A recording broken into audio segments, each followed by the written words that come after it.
Week 2's over. Welcome to the first day of week 3.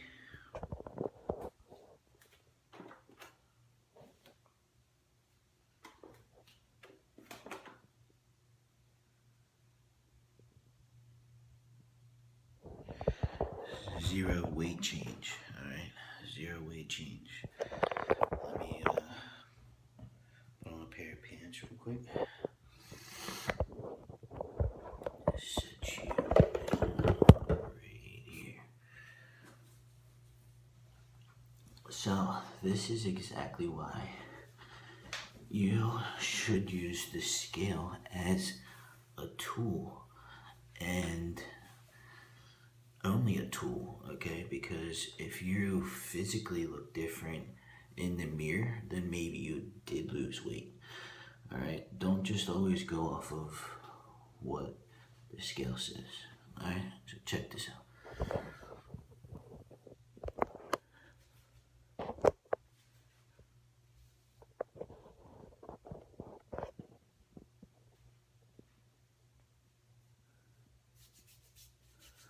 Yes, I still have fat to lose.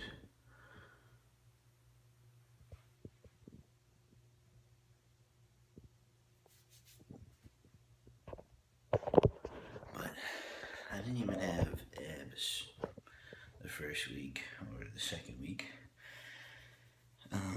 And they're starting to come through now. So, what's that tell you? So, after looking at the video again, I could see that the scale didn't say 0.8. It said 0.0. So, I lost 0.8 pounds. That's it. Now, that doesn't bother me at all. But it would bother, I know, a lot of people if they busted their ass and were following a diet and, hit cardio an extra 30 minutes this past week, and they were really trying, and it said 0.8, they'd be like, what the F, But, as you can see, I definitely feel like and look like I've lost more weight than, 0.8 pounds, okay? So you can't always go off of what the scale is, especially if you're weighing yourself on a week-to-week basis, all right? Because this is, after all, this is a transformation series, right? This isn't, the quickest loser of how much weight the scale says you lost. Because if that was the case, I would just wear a sweatsuit 24/7, and just try to lose as much water weight as possible. Granted, don't get me wrong, that first week that wasn't all 5 pounds of fat. Some of it had to have been water, and which is fine, because that has to be lost anyways in order to even physically look better. It's just a subcutaneous layer of water in between, like, your muscle and your skin. That's like what bloating is. So even if you're holding water in your arms, you're not going to have definition in your arms as much as if you didn't have water there. You're going to see the results a lot better. So that weight has to come off regardless. So don't get discouraged by what the scale says. I mean, you could be retaining water. If there's not much of a fluctuation, when was your last meal? What did you eat last? Did you have a bowel movement before you stood on the scale? That could fluctuate, honestly, a pound right there. Very easily. So there's all types of factors that go into, what could happen as far as the scale goes. So if you can see physical changes, week 1, man, I didn't have a single ab poking through. Look at my overview video. My gut was like a big bowl of jelly, you know what I mean? And week 2, I could tell, or after week 1, I weighed in the beginning of week 2. showed you guys, you know, that I lost exactly like 5 pounds, and I could tell that I was just shrinking. Still had no sign of abs. I started to get a flat look. Now it says I lost 0.8. That's it. That's not that much.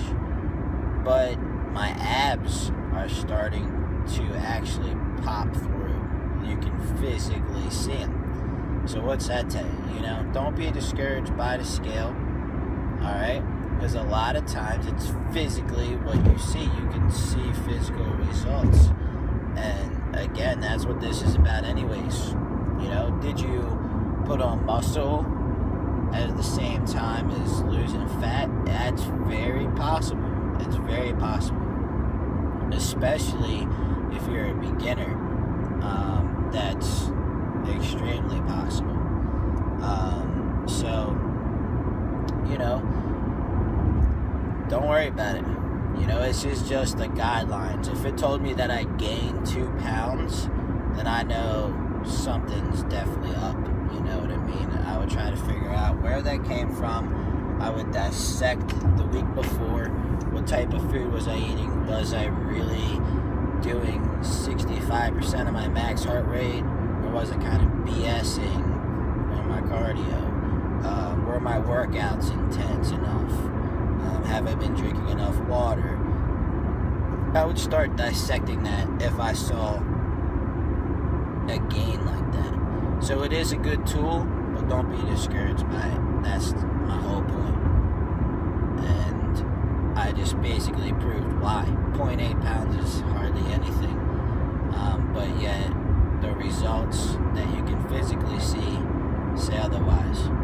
And another thing to note is, if you're a glass half full kind of person, then, oh, I'm still moving in the right direction. So, good. That's only the end of week 2. We still have 4 whole weeks to go, so about a month, you know, and it's plenty of time. Moving in the right direction still, and shit, 6 weeks isn't a whole lot of time to begin with. Like I said, most transformations are 12 weeks anyways.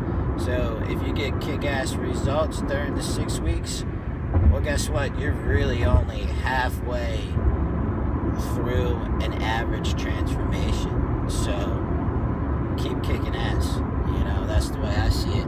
This is just showing you what the average person can do in 6 weeks. I don't expect to get results that I would get like in a year or something. This isn't some kind of mind-blowing transformation. I'm just showing you what the average Joe can do in 6 weeks. And you don't have to starve yourself. You just have to kick your own ass in the gym and watch what you eat. It's plain and simple. And then once you get the results, then you can, you know, you can live this lifestyle. This is a lifestyle change. This isn't just, well, let's see what I can do in 6 months and then, you know, eat a whole pizza once a week. You know, fitness and health, this should be a lifestyle change. This, if you're just getting into this, this should be a time where you just change your life altogether. You incorporate fitness and health. You learn some exercises. You learn, you know, a type of workouts to do.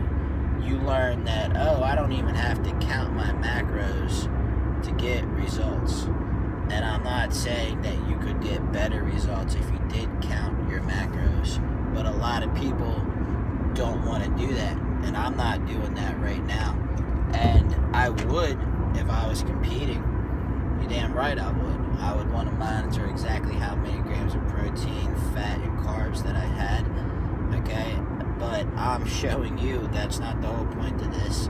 Is look at my amazing 6 weeks. No, it's look at these results you can get in 6 weeks if you try. That's it. Follow my workouts and do the simple diet, and there you go. So this is going to be its own video. I'm not attaching this to today's workout because I want to show you guys why the scale is a tool and it's just a guideline to see where you're at. And if you get a negative result, then you can go back and dissect on some things you might need to change. Okay, like I said, if it was a weight gain, well, really ask yourself, was I trying in my cardio? Was I really pushing myself? Did I skip a cardio session? Are my workouts intense? Are they not? You know, am I hitting failure? Could I have done more reps? Did I select the right right weight?